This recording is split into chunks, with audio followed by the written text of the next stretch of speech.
Today we are harvesting garlic. We'll be checking on the onion growth and harvesting some herbs.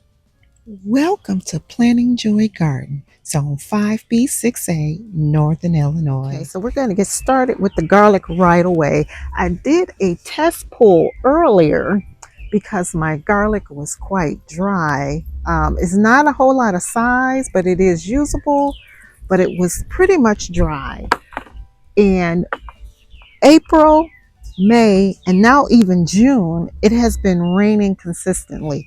And we have so much more rain in the forecast that I didn't want to take a chance on losing my garlic and get down in here and try to pop out my garlic. Now, I really don't know how deep these are. Part of what happened was I planted it, I believe, October and November, but then I went and topped off the beds. So this is what I have here. Sorry about the dog. I guess I'll scrape back some more of this mulch just to kind of give myself a clear work area. Now I have a little piece here, and I have just too much help from my dog. He seems to have an interest in this garlic today. Okay. Here we go. Oh, it's a little better. So I had a mixture of, I really don't know the name, some soft neck and some hard neck. So this one is a hard neck. I removed the scape maybe 2 weeks ago. You should be able to harvest the bulb 2 weeks after the scape forms. And it looks like I have my garlic in here pretty deep. I think I'm gonna have to dig this out manually. And, you know, in a perfect world, you would not be digging your garlic out in wet soil. What?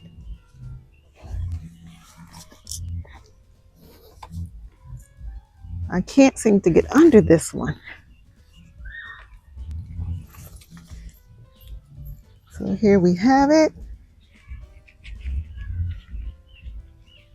This is a pretty nice one. And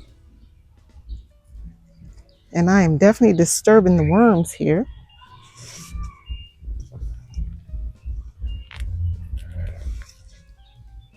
There we go. There's the garlic there.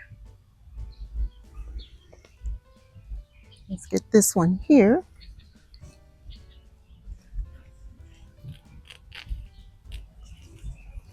Really small considering the size of the leaves.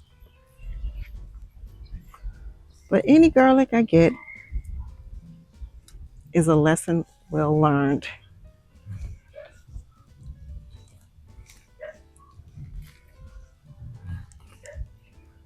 Yeah, I don't think these had enough room to expand.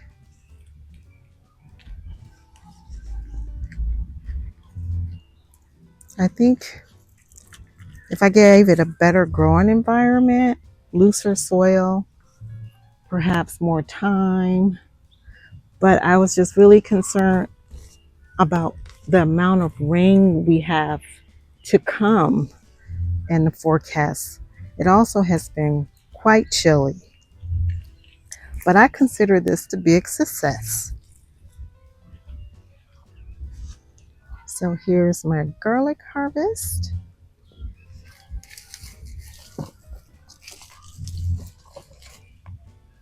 Okay, nothing really to write home about.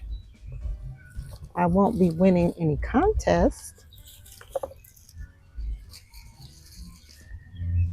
but I do have garlic. So what I will do is I will dehydrate it and turn it into garlic powder, because I really cannot do true cloves. There is, like, this one can be broken into cloves, but for the most part, it's very small garlic.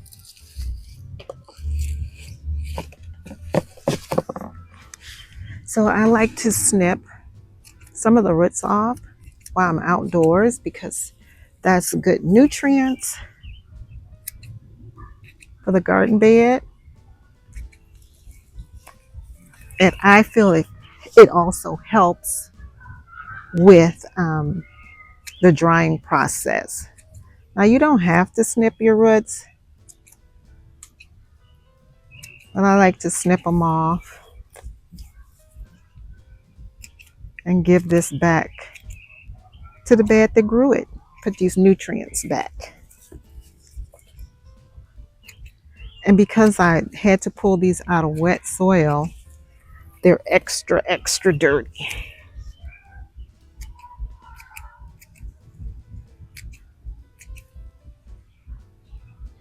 Now, some things I learned.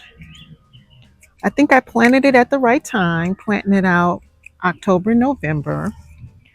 This bed probably should have been worked a little more, in that this is kind of compressed soil. And I'm not sure if I fertilized when I planted these back in November and December. It may have been a case of just putting it out. So I'm not sure. Now, when I planted my onions, I did fertilize the bed. So they got the benefit of being fertilized with the onions. So now let's take a look at the onions that are growing in my garden. Now I'm growing 3 types of onions: Walla Walla, Ringmaster, and Red Wings. And I have them planted all over the garden. This is the least sunniest spot, but I'm getting really good bulbing. And I can tell by the paper that this is the Ringmaster onions. Okay. Yeah, these all seem to be Ringmasters. They all have this yellow paper. This one looks like a Walla Walla because it has the white paper. Okay, now here, that's a tiny little Walla Walla there, real small one here, and now they're starting to size up. So there's 4 Walla Wallas here, big variance in size, but Walla Wallas are large onions, and I have no doubt that these will grow up. These were actually planted later because I thought I was out of space in my garden bed. So I just said, okay, I'm just going to find a spot. And I just kind of stuck these in maybe 2 weeks after planting these. And you can see the difference in the size of the greens. This one is really thick. I've trimmed it. Those are still smaller greens. So they will bulb up with some time. So here in my green stalk, you can see here, these are also Ringmasters. These are a little larger. They're getting more sun. Also, I have the yellow paper. That's a Ringmaster. This one also looks like Ringmaster. This one is a Walla Walla. I can tell by the white paper. Let's move that out the way. White paper is bulbing beautifully. So my Ringmasters and my Walla Wallas, this is Walla Walla, are bulbing up really nicely. This area gets quite a bit of sun. And so they're looking really good all the way around, doing really, really well. Okay. Now, oh, this one's really bulbing nicely. Let's take a look at this. Here's my actual onion bed, dedicated onion bed that was fertilized perfectly. Everything was spaced exactly the way I want. So I can tell that this large one here, that is a Ringmaster. This is also Ringmaster. Now my red ones, because they have the red paper, are not bulbing as well.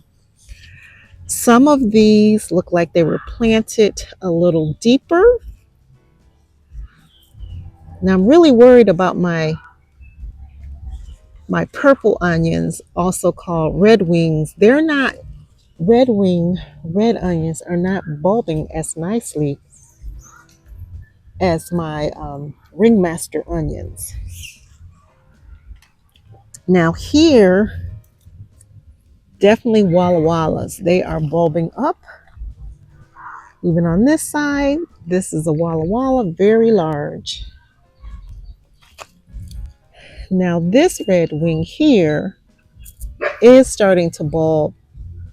That one also there, if you can see it, is bulbing up nicely. Now let's go look at my container onions. Okay, now these are also ringmasters. They have the yellow paper. And as you can see, this one's large, this one's medium. These two are small. They're getting the exact same conditions, same lighting, but I guess they're kind of like people. Some people are bigger, some are smaller, some are short, and some are taller. So it's the same thing with the onions. There's a big range.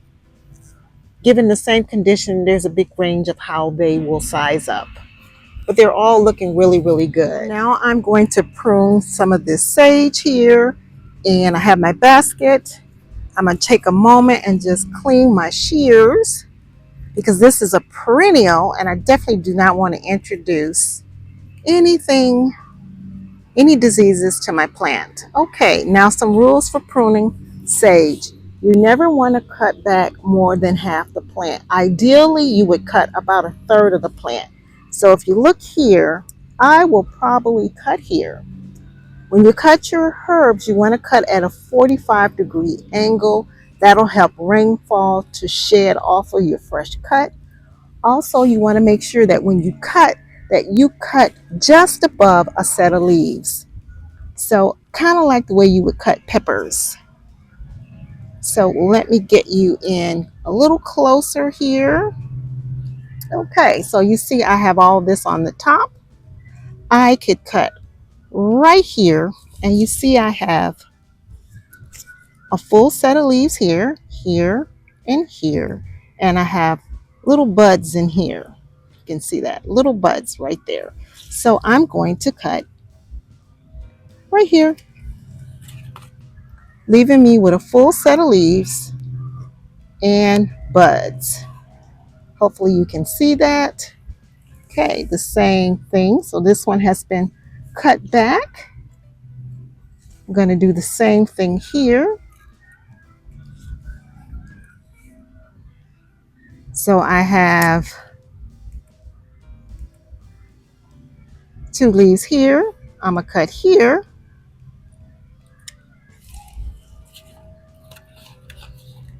Leaving a bud. So let me see if I can get you a little closer. Let's see. So I cut here 45 degrees, 2 big leaves, 2 buds. You never want to cut into a woody area, so it's always a good idea if you want to keep your sage nice and soft to just prune, prune, and prune some more. The more you prune, the less likely it is to become woody. I'm going to do the same thing down here. Okay, cut at a 45-degree angle right there. 2 sets of leaves, and buds haven't even emerged, but they're coming soon. And I'm going to do the same thing here. I can actually go even further down, but I'll go right here. 2 sets of leaves, and there's little tiny buds coming out of there.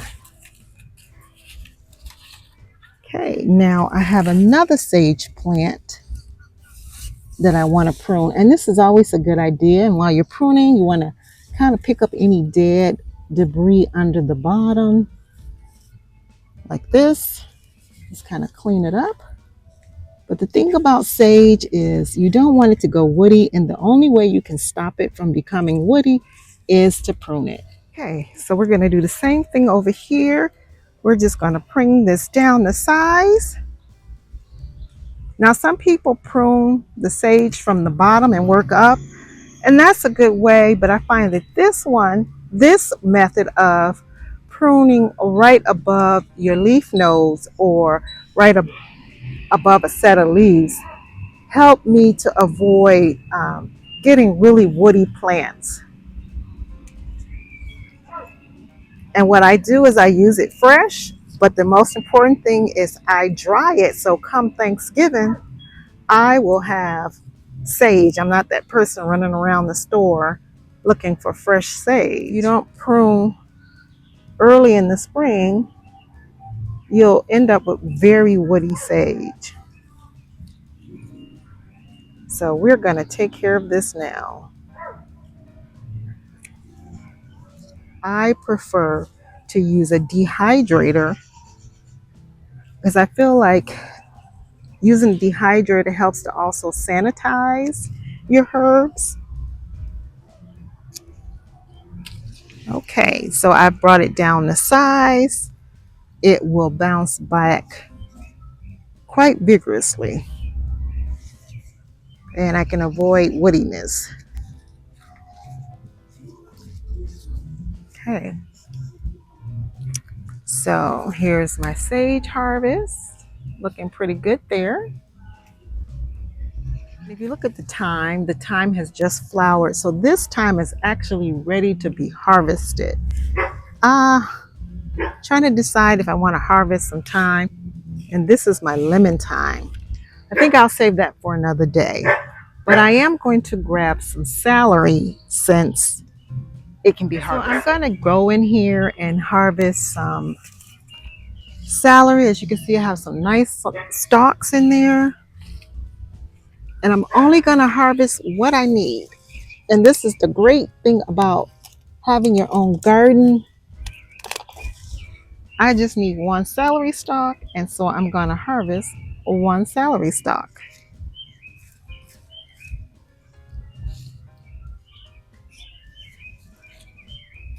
I got two celery stalks. So I'm going to use these two celery stalks tonight. By pruning my celery is giving more light to my rosemary, so my rosemary can get the space that it needs and it'll grow up a little bit better. So that's what I'm going to harvest today. So I've harvested out some sage. I also got a stalk of celery, and I can add that to my garlic. So here's my harvest. I got some celery, got sage, and some garlic. Now, it's not grocery store quality, but it's pesticide and herbicide free, and I grew it in my own garden, so I know how it was treated. Thank you so much for joining me in the garden. If anything was helpful, informative, or just a little entertaining, hit that like button. Consider subscribing. I welcome your comments, and thank you so much for coming back. Have an amazing day.